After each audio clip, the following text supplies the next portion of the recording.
नाज़रीन तव्हांखे ॿुधाईंदा हलूं त पूरे मुल्क जीअं तालका इस्पताल जोही में भी कोरोना खां बचाव जे लाइ वैक्सीन सेंटर जो इफ़्तिताह। अमले समेत 60 सालनि खां मथे बुज़ुर्ग शहरियुनि खे कोरोना खां बचाव जी वैक्सीन कई वई। रिपोर्ट मुश्ताक अली रोधनाणी मुताबिक़ जोही इस्पताल में कोरोना वायरस वैक्सीन जो इफ़्तिताह करे मेडिकल अमले समेत 60 साला बुज़ुर्ग शहरियुनि खे वैक्सीन कई वई। इन मौक़े ते MS जोही डॉक्टर ज़ुबैर पंवर मीडिया सां ॻाल्हाईंदे चयो त मुल्क में कोरोना वायरस तेज़ी सां फैलिजी रहियो आहे। इन खे नज़र में रखंदे सिंध हुकूमत पारां मरहलेवार वैक्सीन कई पई वञे। इन लाइ जोही इस्पताल में सेंटर पिणु क़ाइमु कयो वियो आहे। इन लाइ जोही तालुके जे सभिनी मौज़ूद शहरियुनि खे गुज़ारिश थी कजे त 60 सालनि खां वधीक बुज़ुर्ग शहरियुनि खे असल शनाख़्ती कार्ड खणी सेंटर ते पहुचनि, जंहिंजी रजिस्ट्रेशन करे कोरोना वायरस खां बचाव जी वैक्सीन कई वेंदी। हिननि वधीक चयो त कोरोना वायरस लाइ एहतियाती उपाउ वठण सां गॾु वैक्सीन कराइण लाज़मी आहे।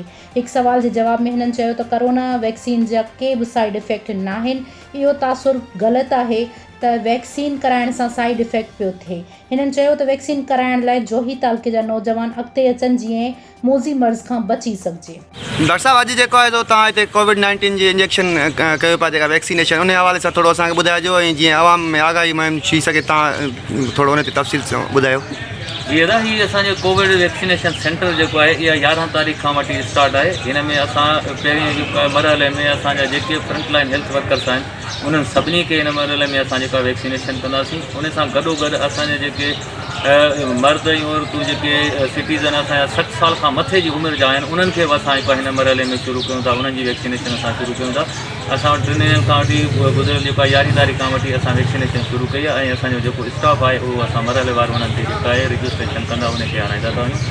ऐं इन तव्हांजे मीडिया जे थ्रू मां पंहिंजे जेको आहे सो तालुके सॼे खे जेका आहे गुज़ारिश कंदुसि त उहे 60 सालनि खां मथे जी उमिरि जा जेके मर्द ऐं औरतूं हुजनि उन्हनि खे जेका आहे सा आगाह कनि असांजे हिन सेंटर ते अचनि ऐं असां वटि रजिस्ट्रेशन कराए हिन जेको आहे ख़तरनाक वायरस खां पाण खे बचाव जी जेका आहे वैक्सीन कराए।